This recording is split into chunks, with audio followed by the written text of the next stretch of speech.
Good evening दोस्तों, मैं संदीप कुमार। मैंने आज आप सबके लिए लेकर के आया सर एक जबरदस्त एक मस्त टॉपिक। कंडीशन क्या देखो, सबसे पहली बात है ना सर, आज की क्लास में हम बातें करने वाले हैं सोशल साइंस। और सोशल साइंस में वैसे सवाल हमने आपके लिए लेकर के आया है जो आपके एग्जाम में सबसे ज़्यादा बार पूछा गया। हाँ, अगर पिछले 10 साल का प्रीवियस ईयर क्वेश्चन देखोगे ना तो ये 30 क्वेश्चन हम आपके लिए लेकर के आए हैं जो आपके एग्जाम में सबसे ज़्यादा बार पूछा गया सर। तो सर क्वेश्चन का कलेक्शन जो है ना सर वो बड़ा ही ज़बरदस्त है और क्लास भी ये ज़बरदस्त होने वाला है सर। तो बस क्लास को देखते रहना। और जो भी सर इस चैनल पे पहली बार आए हो तो शिद्दत से, प्यार से, मोहब्बत से चैनल को सब्सक्राइब कर देना। बाकी हम आपके साथ हमेशा खड़ा रहेंगे सर। और डेली शाम को 8 बजे हम आपके स्वागत के लिए तैनात रहेंगे। ठीक है सर, आ जाओ। देखो, सबसे पहली बात है ना कि आपका टाइम कम लेंगे और सबसे पहले आपको अपने पास एक कॉपी और एक कलम लेकर के बैठना होगा सर। और आपको सभी क्वेश्चन का जवाब देना होगा और आपको अंत में कमेंट करके बताना होगा कि 30 क्वेश्चन में हमारा कितना क्वेश्चन सही हुआ। ठीक है सर, क्योंकि ये कमेंट बॉक्स आपके लिए खाली रहेगा सर। आइएगा, पहला सवाल क्या कहता है? कहता है ना मेरे भाई कि भारत में जल विद्युत का विकास, भारत में जल विद्युत का विकास सर्वप्रथम किस क्षेत्र में हुआ था? अब यहाँ पे सोचना सर, हमसे पूछा है क्षेत्र। क्या पूछा है? क्षेत्र मेरे भाई। जब हमसे पूछा है क्षेत्र तो थोड़ा सा गौर करना सर, इसको हमको बड़ा करने दो जरा। आइएगा, हमसे पूछा भारत में जल विद्युत का विकास सर्वप्रथम किस क्षेत्र में हुआ था। ऐसे सोचना, जैसे आपसे पूछेगा जल विद्युत का विकास और आपसे पूछ देगा मेरे भाई क्षेत्र। जब आपसे क्षेत्र पूछेगा तो मारना दक्षिणी भारत। कौन भारत?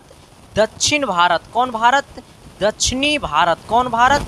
दक्षिणी भारत। ठीक है सर, हमने क्या बोला है कि भारत में जल विद्युत का विकास सर्वप्रथम किस क्षेत्र में हुआ। तो भारत में जल विद्युत का विकास सर्वप्रथम किस क्षेत्र में हुआ? तो पूर्वी भारत में नहीं हुआ, दक्षिणी भारत में हुआ है। और उत्तरी पश्चिमी भारत में नहीं हुआ, मध्य भारत में नहीं हुआ, मध्य भारत में नहीं हुआ मेरे भाई। ठीक है सर, हमने क्या बोला है? आपसे पूछा कि भारत में जल विद्युत का विकास सर्वप्रथम किस क्षेत्र में हुआ। तो भारत में जल विद्युत का विकास सर्वप्रथम दक्षिणी भारत में हुआ। किस भारत में हुआ मेरे भाई? दक्षिणी भारत में हुआ। ठीक है, सवाल नंबर 2 की तरफ आइएगा। ये 2 नंबर क्वेश्चन का कहत है जी। सवाल तो कहत है ना कि किस खनिज को उद्योग की जननी माना गया है? सोना को, तांबा को, लोहा को, मैग्नीज को? अगर है हिम्मत तो लगा दो जोर, देखते हैं जीतता है बाजी कौन। सर देखो, सबसे पहले ये समझना कि हम क्वेश्चन वही लाते हैं जो आपका एग्जाम की बात होता है सर, क्योंकि सीधे संदीप कुमार हमेशा रिजल्ट के ऊपर चर्चा करता है सर। तभी तो कहते हैं कि तेरी आंखों में मेरा चेहरा दिखता है। अब इधर सोचना सर, हमने क्या बोला है? हमने बोला है सर, यहाँ पे ज़रा समझना ऐसे, हमसे पूछा किस खनिज को उद्योग की जननी। अब कहिएगा सर कि एसएसटी का सवाल मेरे मुट्ठी में पकड़ाता नहीं है। कैसे पकड़ेंगे सर? सवाल को कैसे चकनाचूर करेंगे सर? तो संदीप कुमार सिखाएगा रे, जरा पेशेंस बना करके रहना। हमने क्या बोला है? कहता है किस खनिज को उद्योग की जननी। ऐसे पकड़ना, हमसे पूछा है उद्योगों की जननी। उद्योगों की जननी जब पूछेगा उद्योगों की जननी, घप सना मार देना लोहा। हमने क्या बोला मेरे भाई? लोहा। ठीक है सर। हाँ, हमें पूछा है कि किस खनिज को उद्योगों की जननी माना गया है। तो ना तो सोना को माना गया है, ना तो तांबा को माना गया है। माना गया है सर तो किसको? लोहा को माना गया है, ना ही मैग्नीज को माना गया है। ठीक है, तो हमने क्या बोला है कि किस खनिज को उद्योग की जननी माना गया है? तो लोहा को माना गया है। ठीक है, कितने लोगों को ऑप्शन नंबर सी सही है? जरा प्लीज़ मेरे भाई कॉमेंट बॉक्स में कॉमेंट कर देना सर। सवाल नंबर जरा आइएगा कितना, तो 3 की तरफ। ये 3 नंबर सवाल का कहत है जी। कहता है निम्नलिखित में कौन आधात्विक खनिज का उदाहरण है? हमसे पूछा है निम्नलिखित में कौन आधात्विक खनिज का उदाहरण है। हमारे पास सोना है, टीन है, अब्रक है, ग्रेफाइट है। जरा है हिम्मत तो लगा दो जोर, देखते हैं जीतता है बाजी कौन, किसमें है कितना दम। आ जाओ सर, देखो यहाँ से समझना कि हमसे क्या बोला है ना, हमसे बोला है ना सर कि निम्नलिखित में कौन आधात्विक खनिज का उदाहरण है। यहाँ से समझना, हमसे पूछा आधात्विक खनिज का उदाहरण। तो सोना तो नहीं होगा आधात्विक खनिज का उदाहरण, टीन भी नहीं होगा आधात्विक खनिज का उदाहरण, होगा तो अब्रक होगा आधात्विक खनिज का उदाहरण। ठीक है, हमसे पूछा निम्नलिखित में कौन आधात्विक खनिज का उदाहरण है। तो अब्रक जो है सर वो हमारा आधात्विक खनिज का उदाहरण है। ठीक है, आते हैं सवाल नंबर 3 हो गया, 4 की तरफ आते हैं। ये 4 नंबर सवाल बताने से पहले मैं आपको एक बातें बताना चाहूँगा सर, यहाँ से समझना।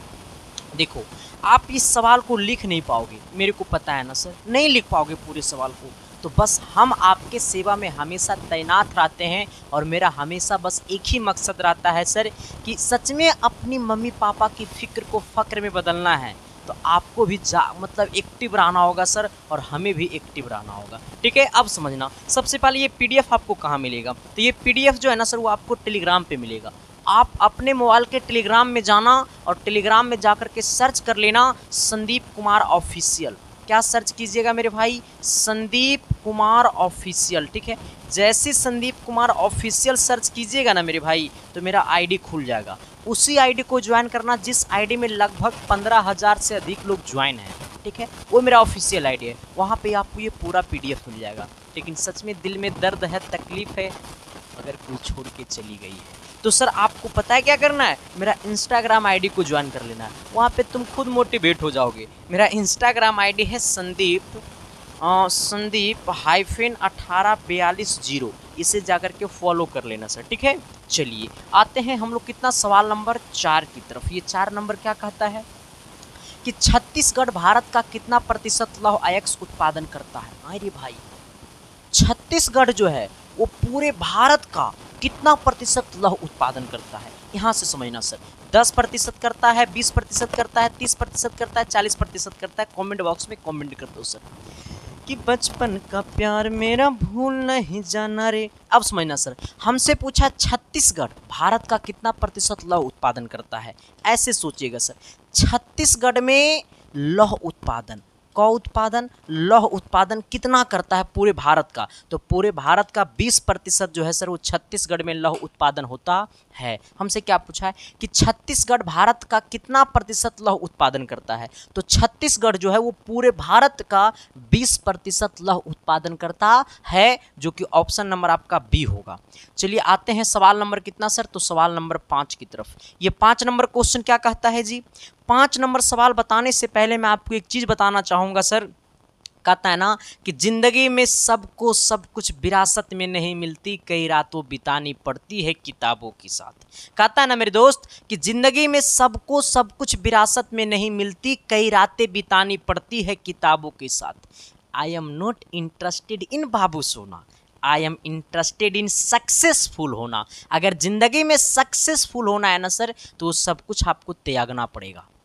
जब आपके लिए आपके गुरुजी इतने रात दिन एक कर देते हैं आपकी सफलता के लिए सर, तो आपका दायित्व बनता है कि आप हमारे लिए नहीं, लेकिन सर जो झोपड़ी वाला घर है उसको महल में बदलने के लिए, अपनी मम्मी पापा की फिक्र को फक्र में बदलने के लिए आपको जागना होगा सर। क्योंकि पता है सर, आपके घर में जो आपकी मम्मी पापा बैठे हैं ना, उनकी रात हो चाहे सुबह हो, जब रात का नींद जब लगता होगा ना, तो नींद लगने से पहले उनकी आंखों में आपका सपना दिखता होगा। क्योंकि वो भरोसे से बैठे हैं, घर में उम्मीद लगा करके बैठे हैं कि हम अपने बच्चे को शहर पढ़ने भेजे हैं, तो उनकी आंखों में एक सपना दिखता है सर। तो वो सपना को आपको पूरा करना है सर, और आपको टॉपर बनकर के घर जाना है, ये खुद से आपको वादा करना है सर। तो इसी को तो और 4 चांद लगाने के लिए सर हम आपके लिए लेकर के आए हैं पूरे सिलेबस का, ऑल सब्जेक्ट का, चैप्टर वाइज ऑब्जेक्टिव और सब्जेक्टिव, सिर्फ मैथ को छोड़ करके। क्योंकि मैथ बनाने वाला चीज़ है, तो संदीप कुमार तो खुद मैथ का मास्टरमाइंड है। तोड़ देंगे, फोड़ देंगे, छोड़ भी देंगे। हाँ, अब समझना सर, हम आपको पूरे सब्जेक्ट यानी मैथ को छोड़ करके, साइंस हो चाहे सोशल साइंस हो, सामाजिक विज्ञान या फिर हिंदी हो, हिंदी बुक प्लस ग्रामर दोनों, इंग्लिश बुक प्लस ग्रामर दोनों, संस्कृत बुक प्लस ग्रामर दोनों, वो सब कुछ हम आपके लिए लेकर के आए हैं सर। चैप्टर वाइज ऑब्जेक्टिव और सब्जेक्टिव का पीडीएफ नोट्स, ऑब्जेक्टिव और सब्जेक्टिव चैप्टर वाइज बना हुआ है सर। और इसी टाइपिंग में आपको सारा क्वेश्चन टाइपिंग किया हुआ है। सबसे पहले हमने सर कई रातें जगा है, कई महीने तक हमने रात में जगा है, और सबसे पहले हम अपनी हाथों से पूरे क्वेश्चन को लिखा है। इसके बाद हमने उसको टाइपिस्ट को दिया, तब जाकर के वो टाइपिंग किया है सर। तो पूरे क्वेश्चन एकदम टाइपिंग के फॉर्म है, एकदम प्रोफेशनल जो कहता है ना सर, वो वैसे भेस में है। क्योंकि कहता है ना कि जब जैसा तब तैसा नहीं किया तो इंसान कैसा रही। आ जाओ सर। तो ये पीडीएफ उनके लिए सबसे ज़्यादा फ़ायदा होगा जो घर पे बैठे हैं, जिनको मोबाइल कम मिलता है, तो वो पीडीएफ को पढ़ लेना। 110% गारंटी के साथ कि इतना से बाहर नहीं आएगा सर, ये वादा है, क्योंकि जिस प्रकार से हमेशा रिजल्ट पे चर्चा करता है ना सर एसके साइंस क्लासेस, वो हमेशा करेगा। तो जिन लोगों को ये पूरी पीडीएफ चाहिए तो इसके लिए आपको क्या करना पड़ेगा, आपके सामने एक नंबर दिखाई दे रहा होगा सर 7295 वाला नंबर, उसी नंबर पे आपको 199 रुपये पेमेंट कर देना है, चाहे पे फोन, चाहे गूगल पे, चाहे पेटीएम। खुद से भी पेमेंट कर सकते हैं या फिर किसी से करवा भी सकते हैं पेमेंट, ठीक है।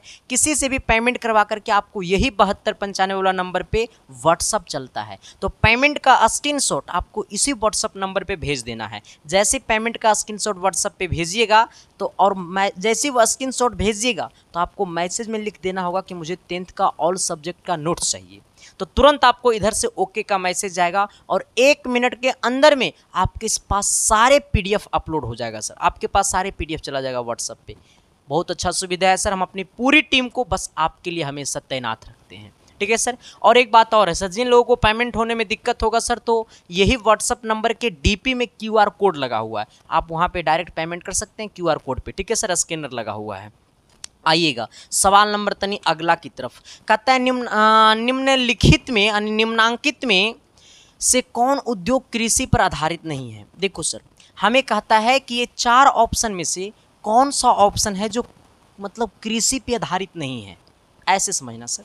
कहता है निम्नलिखित में से कौन सा उद्योग कृषि पर आधारित नहीं है, तो सूती वस्त्र उद्योग। सूती वस्त्र उद्योग जो है ना वो सर वो कृषि पे आधारित है। हमसे पूछा कृषि पे आधारित नहीं है तो ये कृषि पे आधारित है। सीमेंट उद्योग कृषि पे आधारित नहीं है। चीनी उद्योग कृषि पे आधारित है। जूट उद्योग कृषि पे आधारित है। हमसे पूछा था कौन कृषि पे आधारित नहीं है, तो कृषि पे आधारित सीमेंट उद्योग नहीं है। अगर पूछता कि कौन कौन कृषि पे आधारित है, तो ये भी कृषि पे आधारित है, ये भी आधारित है, ये भी आधारित है, लेकिन हमसे पूछा आधारित नहीं है, और जब आधारित नहीं है तो इसका सटीक और सही आंसर होगा सीमेंट उद्योग, ठीक है। हमसे पूछा निम्नलिखित में से कौन सा उद्योग कृषि पे आधारित नहीं है, तो सीमेंट उद्योग जो होगा वो कृषि पे आधारित नहीं है सर, ठीक है। चलिए आते हैं सवाल नंबर 6 की तरफ। 6 नंबर क्वेश्चन क्या कहता है, जरा गौर कीजिएगा, वो भी शिद्दत से, प्यार से, मोहब्बत से। कहता है ना सर कि निम्नलिखित में से कौन सा उद्योग सार्वजनिक क्षेत्र के अंतर्गत आता है। कहता है इनमें से कौन सा उद्योग सार्वजनिक क्षेत्र के अंतर्गत आता है। जेके सीमेंट उद्योग, टाटा लौह एवं इस्पात, बोकारो लौह इस्पात उद्योग, रेमंड कृत्रिम वस्त्र उद्योग। ये कौन सा, ये 4 ऑप्शन में से कौन सा ऑप्शन सही है जो उद्योग सार्वजनिक क्षेत्र के अंतर्गत आता है। ये 4 ऑप्शन में से कौन सा ऑप्शन सही है जो उद्योग सार्वजनिक क्षेत्र के अंतर्गत आता है। हमसे पहले पूछा क्या है, जेके सीमेंट उद्योग या फिर टाटा लौह एवं इस्पात उद्योग, बोकारो लौह इस्पात उद्योग या फिर रेमंड कृत्रिम वस्त्र उद्योग। ये 4 ऑप्शन में से कौन ऑप्शन है सर। जरा है हिम्मत तो लगा दो जोर, देखते हैं जीतता है बाजी कौन। आ जाना सर। हमसे पूछा सार्वजनिक क्षेत्र में आता है। जेके सीमेंट उद्योग सार्वजनिक क्षेत्र में नहीं आता है। टाटा लौह इस्पात उद्योग सार्वजनिक क्षेत्र में नहीं आता है। बोकारो लौह इस्पात उद्योग जो है सर वो हमारा सार्वजनिक क्षेत्र में आता है। हमसे पूछा था कौन सार्वजनिक क्षेत्र के अंतर्गत आता है, तो बोकारो लौह इस्पात उद्योग जो है वो सार्वजनिक क्षेत्र के अंतर्गत आता है, ठीक है। चलिए आते हैं सवाल नंबर से 6 हो गया, 7 की तरफ आते हैं। 7 नंबर क्या कहता है सर, 7 नंबर कहता है ना कि भारतीय अंतरदेशीय जलमार्ग प्राधिकरण का गठन किस वर्ष किया गया था। मतलब भारतीय अंतरदेशीय जलमार्ग का गठन किस वर्ष किया गया था, 1986 में या फिर 1988 में या 1985 में या 1989 में। कौन होगा सही और सटीक आंसर, जरा बताओ ना सर। आना, हमसे पूछा भारतीय अंतरदेशीय जलमार्ग, जैसी बोलेगा भारतीय अंतरदेशीय जलमार्ग तो आपको मारना है 1986।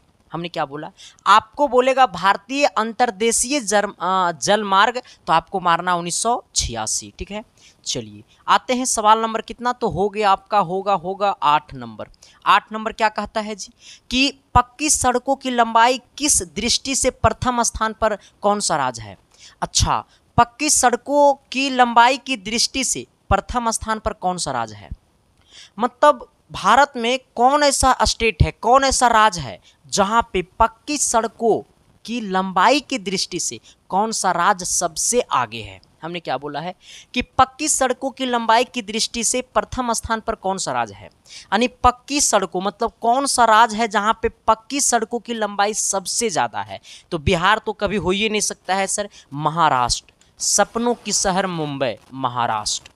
हाँ, महाराष्ट्र में पक्की सड़कों की लंबाई जो है वो सबसे ज्यादा है पूरे देश में। ठीक है सर।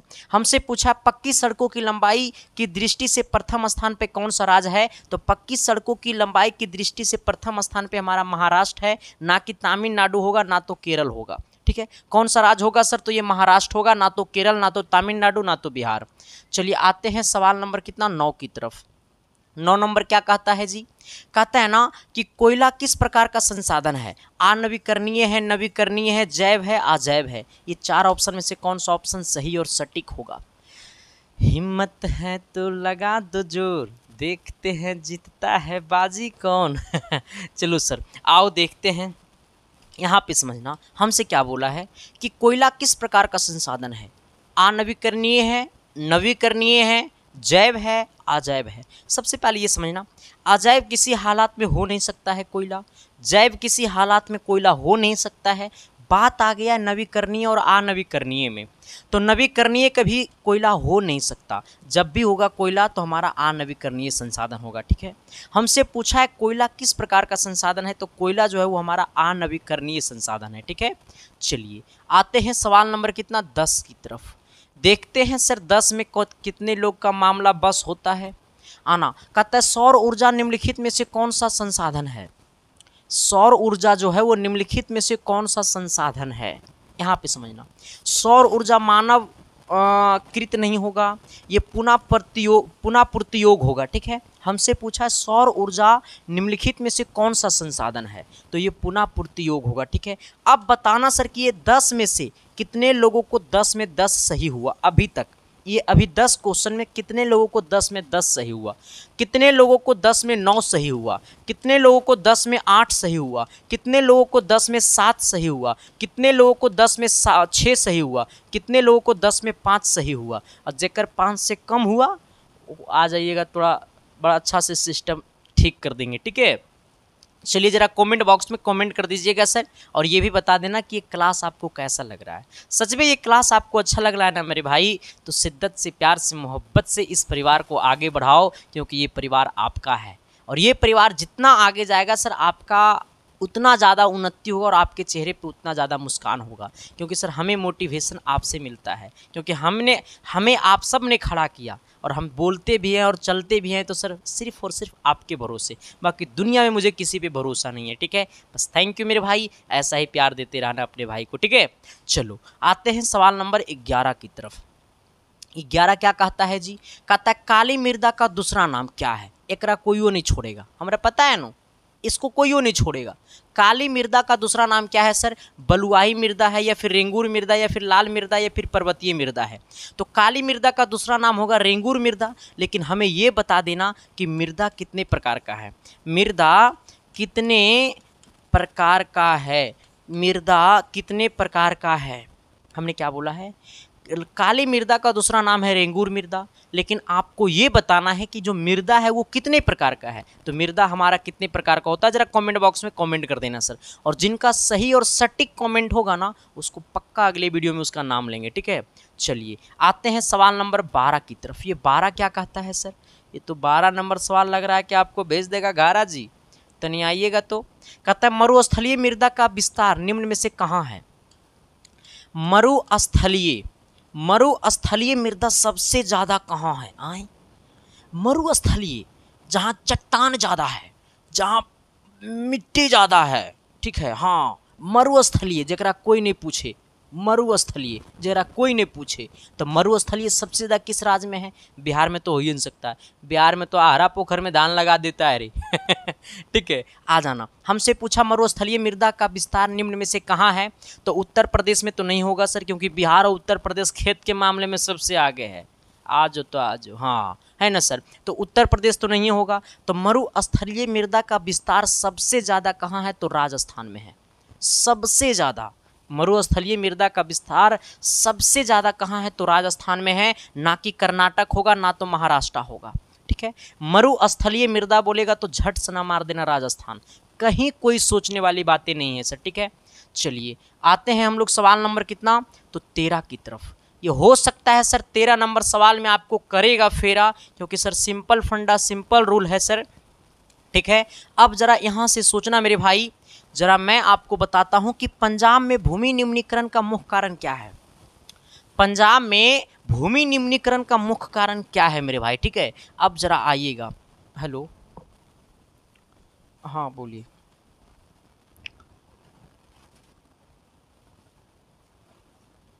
क्या आवाज नहीं आ रहा है? देखो मेरे भाई गरीब आदमी कैसा फ़ोन रखता है, ये भी नसीब हो गया बहुत है सर, रिचार्ज इतना महंगा हो गया कि दिमाग ही खराब है। आ जाना सर, हमसे क्या पूछा है कि पंजाब में भूमि निम्नीकरण का मुख्य कारण क्या है, अधिक सिंचाई। हाँ, पंजाब के लोग ना सर, पंजाब के किसान के घर के पास जाओगे ना तो फॉर्च्यूनर खड़ा रहता है। पंजाब की अधिकांशता किसान के घर के पास एक मतलब 4 व्हीलर गाड़ी रहेगा किसान के पास। पंजाब के किसान के बच्चे पढ़ते हैं लंदन में, वहाँ के लोग इतने मेहनती होते हैं, वहाँ के लोग खुद पे भरोसा करते हैं, समझ गया। हाँ एगो तुम लोग है बकलूल। चलिए आइएगा सर, तो अधिक सिंचाई हमारा ऑप्शन नंबर डी होगा, ठीक है। अगला आइएगा सवाल नंबर कितना, तो 14 की तरफ। ये 14 नंबर क्वेश्चन क्या कहता है कि लेनिन की मृत्यु कब हुई थी, 1921 में या 1924 में या 1923 में या फिर 1924 में। 1924 दो बार हो गया रिपीट, ठीक है। हमसे पूछा है लेनिन की मृत्यु कब हुई थी, 1921 या 1924 या 1923 या 1924। इसको काट दो सर, इसको कर दो कोई नहीं, इसको कर दो कोई नहीं। अब जरा बताना सर कि अब सटीक और सही आंसर क्या होगा। देखो सर, लेनिन की मृत्यु हुई थी 21 जनवरी 1924 में, ठीक है। लेनिन की मृत्यु कब हुई थी सर, 21 जनवरी 1924 में। कब हुआ था, 21 जनवरी 1924 को हुआ था। कब हुआ था, 21 जनवरी 1924 को हुआ था, ठीक है। हमसे पूछा है कि लेनिन की मृत्यु कब हुई थी, तो लेनिन की जो मृत्यु हुई थी वो 21 जनवरी 1924 को हुआ था, यानी हमारा ऑप्शन नंबर क्या होगा, बी होगा, ठीक है। 21 जनवरी 1924 याद रखना है, ठीक है। आइएगा अगला, अगला कहता है ना सर कि कार्ल मार्क्स का जन्म कहाँ हुआ था। ये तो सबको पता है कि जर्मनी में हुआ था। कार्ल मार्क्स का जन्म कहाँ हुआ था, तो सबको पता है कि जर्मनी में हुआ था, लेकिन जर्मनी में कब हुआ था सर, 5 मई टियर नगर में हुआ था, ठीक है सर। कितना मई को हुआ था, 5 मई को जर्मनी में हुआ था। और ये जर्मनी के किस शहर में हुआ था, 5 जनवरी 1818 में हुआ था। 5 जनवरी 1818 में हुआ था और टियर नगर में हुआ था। किस नगर में हुआ था, टियर नगर, जर्मनी में हुआ था, ठीक है। कहाँ हुआ था, जर्मनी में हुआ था। कभी कभी आपसे ये भी पूछेगा कि कार्ल मार्क्स का जन्म कब हुआ था, तो 5 मई 1918 को हुआ था, टियर नगर के जर्मनी में। कहाँ मतलब किस जगह पे हुआ था, तो टियर नगर में हुआ था। और ये कहाँ है, तो ये हमारा जर्मनी में है, ठीक है। आपसे पूछेगा कि कार्ल मार्क्स का जन्म कहाँ हुआ था, तो कार्ल मार्क्स का जन्म जर्मनी में हुआ था। कब हुआ था, तो 5 मई 1818 को हुआ था। किस नगर में हुआ था, तो टियर नगर में हुआ था, ठीक है। चलिए यहाँ तक कौन पढ़ाएगा तुरार के, ए बी टिक करे से कोई फायदा ना है रे भाई, ए बी टिक तो बुकों में केल रहता है, ठीक है। चलिए आते हैं सवाल नंबर 16 की तरफ। ये 16 नंबर क्या कहता है जी, तनी गौर कीजिएगा। हिंद चीन में बसने वाली फ्रांसीसी कहे जाते थे क्या, हिंद चीन में बसने वाले फ्रांसीसी कहे जाते थे, आ जाना। फ्रांसीसी कहे जाते थे, शासक वर्ग कहे जाते थे, कोलेन कहे जाते थे, या फिर जनरल कहे जाते थे। हमसे पूछा है कि हिंद चीन में बसने वाले फ्रांसीसी कहे जाते थे, हिंद चीन में बसने वाले फ्रांसीसी कहे जाते थे। तो हिंद चीन में बसने वाले फ्रांसीसी को कोलेन कहे जाते थे। क्या कहे जाते थे, कोलेन कहे जाते थे, ठीक है। हमने क्या बोला कि हिंद चीन में बसने वाले फ्रांसीसी को कोलेन कहे जाते थे, जो कि ऑप्शन नंबर आपका सी में होगा। चलिए आते हैं सवाल नंबर कितना, 17 की तरफ। 17 नंबर सवाल आपको करेगा खतरा, और हमसे पूछा बिहार की पहली रेल लाइन थी कौन। आए बिहार में जो रेल लाइन आया था सर, ट्रेन मा, हाँ अरे रेलगाड़ी है ट्रेन मा, हाँ। तो वो बिहार में जो सबसे पहली रेल लाइन आई थी, वो रेल लाइन का नाम क्या था, हमको वही पूछा है सर, आ जाना। कहता है बिहार की पहली रेल लाइन थी मार्टिन लाइट रेलवे, या फिर सर ईस्ट इंडियन रेलवे मार्ग, या फिर भारत रेल, या फिर बिहार रेल सेवा, कौन आया था? देखो सर, जब बात बिहार की हो तो खून नहीं हो रहे शरीर में, न रही तब वो जुनून में आ जाओ, क्योंकि बिहार पे हम लोग का गर्व है। हाँ, हमेशा गर्व करना भी, क्योंकि अपनी मिट्टी होता है सर। ठीक है, आ जाओ। हमने क्या बोला है कि बिहार की पहली रेल लाइन थी क्या? कौन कौन? बिहार की पहली रेल लाइन थी बिहार रेल सेवा। कौन? बिहार रेल सेवा। बिहार की पहली रेल लाइन थी बिहार रेल सेवा, बिहार रेल सेवा, बिहार रेल सेवा। ठीक है, यानी जो कि ऑप्शन नंबर आपका डी होगा सर। आइएगा सवाल नंबर अगला कितना, तो 18 की तरफ। कहता है बिहार में रज्जू मार्ग कहाँ है? सबसे पहले ये बताना सर कि बिहार शरीफ से कितने लोग हैं, राजगीर से कितने लोग हैं, गया से कितने लोग हैं, बांका से कितने लोग हैं, और यहो बता देना सर कि पटना से कितने लोग हैं, और यहो बता देना सर कि बिहार में आप लोग कौन कौन से जिले से कितने लोग हैं। आ जाना सर, अपने अपने जिला का नाम बता देना। लेकिन सर अब इसका आंसर की तरफ आते हैं। हमसे पूछेगा ना सर रज्जू मार्ग, तो ये ऐसे याद रखना, रज्जू मार्ग बोलेगा ना सर तो रा से रज्जू और रा से राजगीर, मैटर खत्म। रा से रज्जू और रा से राजगीर। आपसे पूछेगा कि रज्जू मार्ग कहाँ है, तो रा से रज्जू और रा से राजगीर। रज्जू मार्ग रा से रज्जू रा से राजगीर, रा से रज्जू रा से राजगीर। तो रज्जू मार्ग कहाँ है सर, तो ये गया राजगीर में स्थित है। अगला क्या कहता है? अगला कहता है ना सर कि सिगरेट का कारखाना कहाँ है? कौन कारखाना? सिगरेट का कारखाना। पीते तो नहीं ना है जी आप लोग, पीजिएगा मत, हाँ है ना। आइएगा, हमसे पूछा सिगरेट का कारखाना, तो देखो सर सिगरेट का कारखाना ना तो पटना में है, ना तो शाहपुर में है, ना तो गया में है, ये हमारा मुंगेर में है सर। ठीक है, कहाँ है? मुंगेर में। सिगरेट का कारखाना कहाँ है? मुंगेर में। गन फैक्ट्री कहाँ है? तो मुंगेर में। ये भी कभी कोई आपसे पूछेगा कि गन का फैक्ट्री कहाँ है, गन मतलब वो वाला ठोक देम, हाँ वो वाला गन। तो गन का फैक्ट्री कहाँ है? मुंगेर में। सिगरेट की फैक्ट्री कहाँ है? मुंगेर में। ठीक है सर, ये आपसे पूछेगा, आपसे पूछेगा, क्योंकि ये सिगरेट की फैक्ट्री कितने बार आपके एग्जाम में आ चुका है। पूछेगा सिगरेट की फैक्ट्री कहाँ है, तो मुंगेर में। गन फैक्ट्री कहाँ है, तो मुंगेर में। रज्जू मार्ग कहाँ है, तो राजगीर में। ठीक है, मैटर खत्म है। चलिए आते हैं सवाल नंबर 20 की तरफ। अब जरा बताइएगा सर कि 20 नंबर सवाल में कितने लोग फीस दोगे?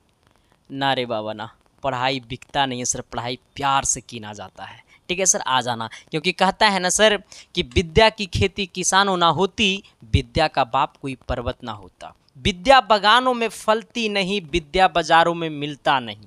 विद्या अमीरी गरीबी न मजहब, विद्या किसी का बपौती नहीं। विद्या उसी का जो दिल से चाहत। अरे ये विद्या है सर, विद्या का बाप कोई पर्वत नहीं जिससे उससे हम परमिशन लेंगे तब विद्या को ग्रहण करेंगे। विद्या बाजारों में मिलता नहीं, विद्या बगानों में फलता नहीं कि आम की तरह तोड़ लेंगे। विद्या वो चीज़ है जो सर ना तो अमीर देखता है ना तो गरीब देखता है, वो हर किसी के पास जाना चाहता है। लेकिन आपके अंदर विद्या को पाने के लिए एक ललक और एक मतलब चाहत होनी चाहिए। ठीक है, तो इसीलिए तो कहता है ना सर। आइएगा, कहता है क्या कि रेल वर्कशॉप कहाँ स्थित है? रेल वर्कशॉप कहाँ स्थित है? देखो सर, जैसे बात हो रेल वर्कशॉप का तो ये हमारा जमालपुर में स्थित है। ठीक है, ना तो भागलपुर होगा, ना तो मुंगेर होगा, ना तो पटना होगा। अब पटना में तो हो जाए तो घटना। हमने क्या बोला है कि रेल वर्कशॉप कहाँ स्थित है? जब बोलेगा rail workshop, rail workshop, rail workshop, rail workshop, तो rail workshop Jamalpur, rail workshop Jamalpur, rail workshop Jamalpur. ठीक है सर, ऑप्शन नंबर आपका ए हो जाएगा। अब आइएगा 21 नंबर की तरफ। 21 नंबर बताने से पहले मैं आपको एक बात बताना चाहूँगा सर कि ये 20 में 20 कितने लोगों को सही और सटीक रहा, ज़रा कमेंट बॉक्स में कमेंट कर देना। ये 20 में 19 कितने लोगों को सही रहा? एगो कह रहा है 21 सही है आ जाना, मैंने 21 नंबर भी क्वेश्चन सही है ना। 18 कितने को सही रहा, 17 कितने को सही रहा, 16 कितने का सही रहा, 15 कितने का सही रहा, 14 कितने का सही रहा, 1 कितना का सही रहा? कुछ लोग स्नो होगा, मेरे को पता है ना। अब बताना सर कि इतना में से कितने आपको कितना कितना आपका सही है। तो 20 क्वेश्चन में आपका कितना सही है मेरे भाई, प्लीज कमेंट बॉक्स में कमेंट कर देना सर। ठीक है, चलिए आते हैं हम लोग सवाल नंबर कितना 22 की तरफ। सवाल नंबर 22 का कहत है जी, कहता है ना सर कि किस वर्ष इंडियन एयरलाइंस को इंडियन का नाम दिया गया है? किस वर्ष इंडियन एयरलाइंस को इंडियन नाम दिया गया है? 2006 में, 2003 में, 2008 में, 2005 में? हमसे क्या पूछा है? किस वर्ष इंडियन एयरलाइंस को इंडियन नाम दिया गया है? तो 2005 में दिया गया है। ठीक है सर, हमसे पूछा है किस वर्ष इंडियन एयरलाइंस को इंडियन नाम दिया गया है, तो ये हमारा 2005 में दिया गया है, ना कि 2008, ना कि 2003, ना कि 2006, है ना सर। तो इंडियन एयरलाइंस को इंडियन नाम कब दिया गया है? तो ये 2005 में दिया गया है। ठीक है, चलिए अगला सवाल की तरफ आइएगा। अगला सवाल क्या कहता है? 23 नंबर की तरफ कहता है किस राज्य में वन का सबसे अधिक विस्तार है? भारत का कौन सा राज्य है जहां पे वन सबसे ज़्यादा मात्रा में पाया जाता है ना। अब ओकरा में बिहार मत मारना, बिहार मारवे चल जेबे खोपचे में, क्योंकि बिहार के लोग तो वनों काट देता है। तुम लोग पागल है। देखो इधर बगलो, इधर समझना, देखो ऐसे समझिएगा। जब होगा वन की बात, किसका बात होगा?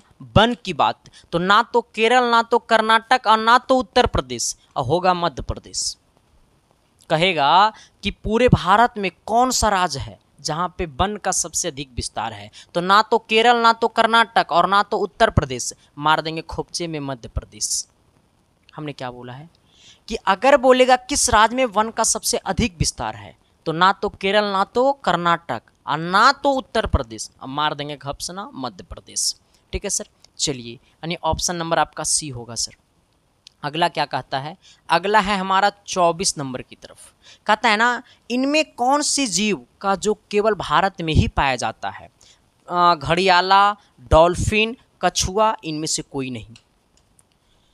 ये तीन ऑप्शन में से कौन सा है, माने ये चार ऑप्शन में से कौन सा ऑप्शन सही होगा जो केवल भारत में ही वो पाई जाती है? वो कौन सी मतलब जीव है जो केवल भारत में पाया जाता है? देखो सर, लोग मारेगा घड़ियाला, लेकिन सर घड़ियाला सही नहीं आंसर होगा, यहाँ पे डॉल्फिन सही होगा। ठीक है, हाँ इस बात को याद रख लेना। लेकिन बहुत सारे लोग मारेगा घड़ियाला। हमसे पूछा है इनमें कौन सा जीव जो केवल भारत में ही पाया जाता है? जब बोलेगा केवल भारत में ही पाया जाता है तो ये मार देना डॉल्फिन, सटीक और सही आंसर है। ठीक है सर, चलो आते हैं सवाल नंबर कितना, 25 की तरफ। ये 25 नंबर सवाल का कहत है जी, ये तो बड़ा जुनून वाला सवाल है, बड़ा जोश वाला सवाल है। कहता है जेनेवा समझौता किस वर्ष हुआ? हमको क्या मतलब है, कबो होवे? मतलब तो रखना पड़बे नु करी रे बबुआ, बिना मतलब का कोई काम ना होबे, और जब काम होबे तो मतलब से ही काम होबे। हाँ अब सुनो इन्हें, क्या बोला है कि जेनेवा समझौता किस वर्ष हुआ? जेनेवा समझौता, कौन समझौता? जेनेवा समझौता किस वर्ष हुआ? तो जेनेवा समझौता 1945 में हुआ, फिर या फिर 1946 में, या फिर 1949 में, या फिर 1973 में। यहाँ से समझना सर, हमसे बोलेगा जेनेवा समझौता, तो जेनेवा समझौता ना तो 1945 में हुआ था, गलत बात। 1946 भी गलत बात, हमारा 1949 होगा सही बात। हमसे पूछा है कि जेनेवा समझौता किस वर्ष हुआ था, तो जेनेवा समझौता जो है वो 1949 ईस्वी में हुआ था, जो कि ऑप्शन नंबर आपका सी और सटीक जवाब है। चलिए आते हैं सवाल नंबर 26 की तरफ। ये 26 नंबर का कहत है जी, 26 नंबर का आता है ना सर कि हिंद चीन में आने वाले पहले यूरोपियन व्यापारी थे कौन? आए हमसे पूछा हिंद चीन, हमसे क्या पूछा सर? हिंद चीन, हिंद चीन में आने वाले पहले यूरोपियन व्यापारी कौन थे? अंग्रेज थे, या फिर पुर्तगाली थे, या फ्रांसीसी थे, या इनमें से कोई नहीं? कौन थे? तेरी आंखों में मेरा चेहरा दिखता है, वो मेरे को कैसे पता? चलो सर आ जाना इधर जरा, देखो ऐसे समझना। हमने क्या बोला है, हिंद चीन में आने वाले पहले यूरोपियन व्यापारी कौन थे? जैसे बोलेगा हिंद चीन, हिंद चीन, हिंद चीन पुर्तगाली, हाँ ऐसे मारना। हमसे पूछा हिंद चीन में आने वाले पहले यूरोपियन व्यापारी कौन थे, तो ये हमारा पुर्तगाली जी थे, अन्य ऑप्शन नंबर क्या हो जाएगा? बी हो जाएगा। अगला सवाल नंबर 27 की तरफ आना। ये 27 नंबर क्या कहत है जी? कहता है हिंद स्वराज पुस्तक किनके द्वारा लिखी गई है? ये एक बड़ा ही सुंदर और एक बड़ा ही मतलब बेहतरीन पुस्तक जिसको पूरा भारत ने पसंद किया, उस पुस्तक का नाम था हिंद स्वराज पुस्तक। स्वराज पुस्तक ये किसने लिखा था? हिंद स्वराज पुस्तक किसने लिखा था? बाल गंगाधर तिलक द्वारा लिखा गया है, या फिर गोपाल कृष्ण गोखले द्वारा लिखा गया है, या फिर लाल लाजपत राय द्वारा लिखा गया है, या मनमोहन दास करमचंद गांधी जी द्वारा लिखा गया? किसने लिखा? हमसे पूछा हिंद चीन पुस्तक किसने किनके द्वारा लिखा गया है, तो सटीक और सही जवाब क्या होगा, 27 का जरा है हिम्मत तो लगा दो जोर। देखो सर, हमसे पूछा हिंद स्वराज पुस्तक, तो ये होगा हमारा मोहनदास करमचंद गांधी द्वारा, किसके द्वारा, मोहनदास करमचंद गांधी द्वारा लिखा गया, किसके द्वारा, मोहनदास करमचंद गांधी द्वारा लिखा गया है, जो कि ऑप्शन नंबर आपका डी होगा। हमसे पूछा हिंद स्वराज पुस्तक किनके द्वारा लिखी गई है, तो मोहनदास करमचंद गांधी द्वारा लिखा गया, यानी ऑप्शन नंबर क्या होगा, डी होगा। चलिए आते हैं सवाल नंबर कितना, 28 की तरफ। सर 28 नंबर क्या कहता है कि स्वराज दल के अध्यक्ष कौन थे, स्वराज दल के अध्यक्ष कौन थे, जवाहरलाल नेहरू थे या मोतीलाल नेहरू थे या मदन मोहन मालवीय थे या फिर चित्तरंजन दास थे। देखो सर, हमसे पूछा है स्वराज दल का अध्यक्ष, हमसे क्या पूछा है, अध्यक्ष, आपसे पूछा है अध्यक्ष, और कभी कभी आपसे पूछेगा सचिव, है ना। हमसे क्या पूछा है कि स्वराज दल का अध्यक्ष कौन थे, स्वराज दल का जब अध्यक्ष पूछेगा तो अध्यक्ष मारना चित्तरंजन दास, किसको मारना, चित्तरंजन दास, किसको मारना, चित्तरंजन दास। हमने क्या बोला है, अगर पूछेगा स्वराज दल का अध्यक्ष, स्वराज दल का अध्यक्ष जब पूछेगा तो चित्तरंजन दास मारना। अगर स्वराज दल का सचिव पूछेगा तो हमें मारना है स्वराज दल का मनमोहन या फिर मोतीलाल नेहरू होगा सर। अगर सचिव पूछेगा ना सर तो मोतीलाल नेहरू मारना, किसको मारना, मोतीलाल नेहरू मारना, ठीक है। हमने क्या बोला है कि स्वराज दल का अगर अध्यक्ष पूछेगा तो चित्तरंजन दास मारना, अगर स्वराज दल का सचिव पूछेगा तो मोतीलाल नेहरू मारना। हमने क्या बोला कि अगर स्वराज दल का अध्यक्ष पूछेगा तो चित्तरंजन दास मारना और सचिव पूछेगा तो मोतीलाल नेहरू मारना, अध्यक्ष पूछा है तो चित्तरंजन दास मारना, ठीक है। चलिए आते हैं सवाल नंबर 29 की तरफ। 29 नंबर क्या कहता है कि रंपा विद्रोह कब हुआ था, रंपा विद्रोह कब हुआ था, तो रंपा विद्रोह 1916 में या 1917 में या 1918 में या 1920 में, तो रंपा विद्रोह हुआ था 1917 में हुआ था। किस में हुआ था, 1917 में हुआ था। अगला 20 नंबर सवाल की तरफ, 30 नंबर सवाल की तरफ आना। ये 30 नंबर सवाल आज की क्लास का अंतिम सवाल। ये सवाल ना तो मेरे नाम ना तो तेरे नाम, ये सवाल आपके एग्जाम के नाम।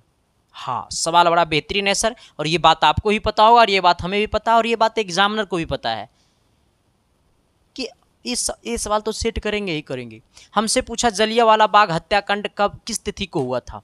जलियांवाला बाग हत्याकांड 13 अप्रैल 1919 को हुआ था। कब हुआ था, 13 अप्रैल 1919, और ये 13 अप्रैल 1919 ऑप्शन नंबर ए में ही है। यानी अब बताना सर कि 30 में 30 कितने लोगों को सही हुआ, 30 में 29 कितने को सही हुआ, 30 में 28 कितना का सही हुआ, 30 में 27 कितना का सही हुआ, 30 में 25 कितना का सही हुआ, 26 कितना का सही हुआ, 24 कितना का सही हुआ, 20 प्लस कितना का सही हुआ।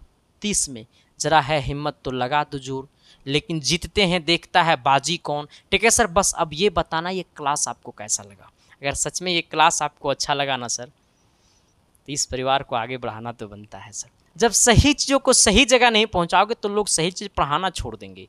बस आपका प्यार और सपोर्ट ऐसा ही बना रहना चाहिए मेरे भाई। बस फिर मिलते हैं कल आपके साथ 8 बजे, फिर आपके स्वागत के लिए हम तैनात रहेंगे। ठीक है सर, बाकी थैंक यू, लव यू।